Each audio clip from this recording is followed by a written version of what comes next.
Hello, what's up guys? It's Doc Bench once again at your service, and today meron na naman tayong isang katanungan na sasagutin.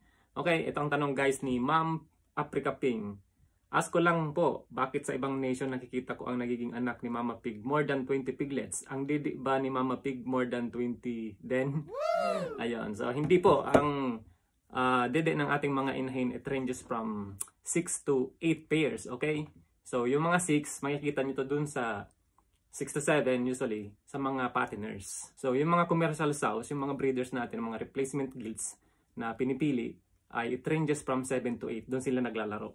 Ano yung mga management practices guys na ginagawa ng mga farm para mabigyan ng solusyon ito kapag ka nanganak ng 20? Dito sa practice namin, for example, nanganak ng more than 14, ipapaampunan namin yon. So kung alam niyo yung larong sungka guys, ganun ang ginagawa. So nag-iiwan lang kami ng 14 pieces dun sa isang inahin para meron pang extra 2 kasi 16 yung dede. So meron pang extra 2 kasi para dun yun guys sa just in case merong mga dede na patay or hindi functional, merong choices yung ating mga piglets. And yung iba naman guys na mag-i-exist dun sa 14, kung halimbawa meron kang 4 na sobra, ang gagawin mo doon, hanapin mo yung mga nanganak ng mas mababa sa 14. So halimbawa yung isa 11 lang, so dalawa dun lalagay mo.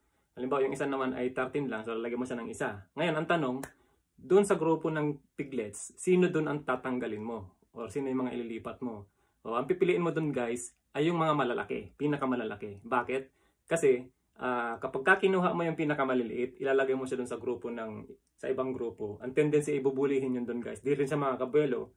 So, hindi rin siya makakasabay. So, ang mangyari, baka mamatay lang din siya doon. So, ang kukunin mo yung pinakamalaki kasi competitive na siya doon sa ibang grupo. Paano naman, Dok, kung halimbawa yung anak ng mga baboy natin ay sobra-sobra talaga sa 14? Ibig sabihin, kompleto na sila, lahat na sila 14, at meron pa rin talagang exist. So, ang gagawin doon guys, kung meron kayong option na i-retrieve yung mga win sows na pwede pang padidian, so, ang tawag natin doon ay poster sow. So, kukunin natin siya from breeding, ibalik mo siya sa farrowing, padidian mo siya. Mga another 2 to 3 days bago sa mawalay ulit. Pwede naman, kung walang-wala talaga, wala ka ng poster sow. So, ang gawin mo, no choice, i-spread mo na rin siya. So, gawin mo ng, imbis na 14 per sow, gawin mo na siyang 15. So, lagyan mo sa tag 15. Kung sobra pa rin, gawin mo ng tag 16. Okay, so yan yung mga pwede mong i-roll out guys pagka nagkaroon kayo ng instance na ganyan yung pinaka-problema mo. Ibig sabihin yan ay good problem yan. Okay? Now, balikan natin guys yung sinabi niya na 20 piglets sa Mama Pig. So, possible ba yon? Okay, so marami sa atin malamang ay katanungan din, paano nakaka-produce ng ganitong klaseng inahin na naganganak ng 20 or more? Sa aking experience guys, nakakita na ako or naka-experience na ako na umabot ng 27, meron pang 30. Pero yun nga lang, medyo maliliit na yung iba. Pero ganun sila ka-prolific. Meron, possible yun guys. Ngayon, sagutin natin kung paano nagkakaroon ng ganun or paano nakaka-produce ng ganong inahin. Okay? So, una, ang gawin natin, i-research muna natin kay Google kung ano yung mga averages na litter size ng bawat sows, yung mga common sows natin, landrace, large white, tapos yung durok. Okay, so dito tayo sa tapat ng computer. Okay, so unahin natin guys si landrace. Okay, dito yung unang lalabas guys na sagot ni Google. Okay, sabi niya, most of the evaluated litters came from gilts and litter size ranged from 5 to 20 piglets at birth. Almost 80% of data coming from litters with 9 to 16 piglets, sabi niya. So, it ranges usually from 5 to 20, kasama yung mga gilts or yung mga unang panganak kasi expected na mababa talaga yung kanilang ipapanganak. Okay? Pero sa the whole data, lumalabas doon na 80% ay from 9 to 16 liter size. Kung kukunin natin guys ang average niyan from 9 to 16, ilan? Pumapatak yan guys ng around 12.5. So puntahan naman natin ngayon guys si large white.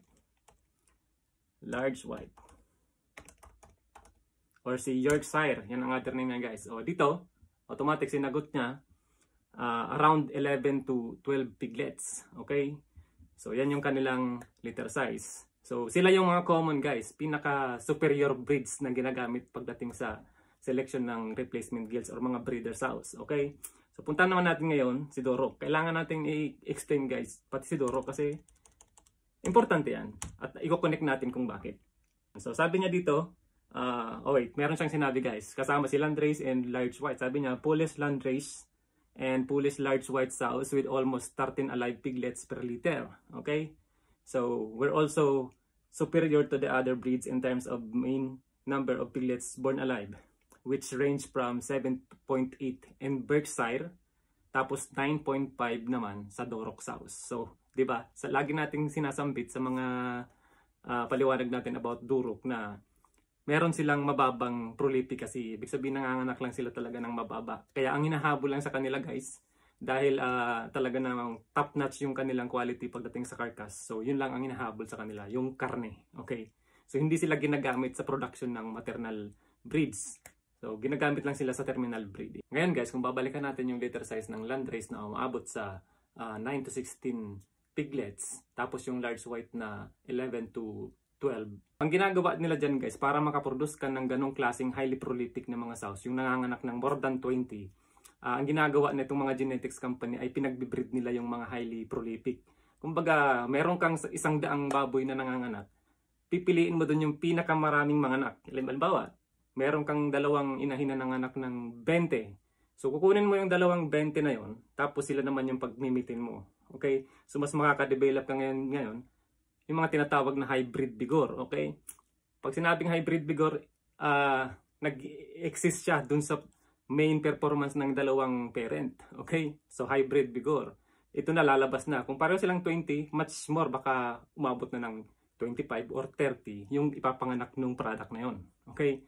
So, ang sagot dyan guys, bakit nagkakaroon ng ganyang klaseng mga inahin na mga highly prolific? It's true, simply, selective breeding. Okay? So, ngayon guys, balikan din natin yung 9.5 na liter size ng Duroc. Kaya hindi siya ginagamit as maternal breeds kasi masyadong mababa. Ngayon, ang tanong, pwede rin bang gamitin yung selective breeding para mapataas yung average liter size ng ating mga Duroc? Well, pwede rin siguro. Kaya lang, yun na nga, you have to remember na ang magiging baseline mo ay 9.5 liter size. So there's still a chance kasi guys na babalik at babalik ka doon. So kung bumalik siya, 9.5 ulit. So pangit na naman. Unlike dun sa maternal breeds natin na Landrace at Large White, mapapataas mo siya through selective breeding. Ngayon kung magkaroon ng chance na bumalik siya, babalik ka lang dun sa baseline mo which is 11, naglalaro lang sa 11, 12, and 13. Okay?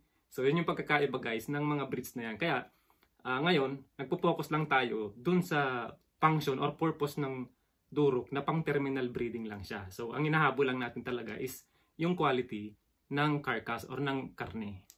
So that's our quick topic for today guys. I hope nasagot natin ang katanungan ni Ma'am Africa Ping. I know there are more interesting topics to come. Okay guys, so kung bago ka lang dito sa page ko, huwag kalimutang i-like, follow, and most importantly, i-share mo na rin para hindi lang ikaw ang natulungan ko, nakatulong ka rin sa iba. Okay, so I see you on the next one mga ka-farm boy. Bye! Thank you for watching.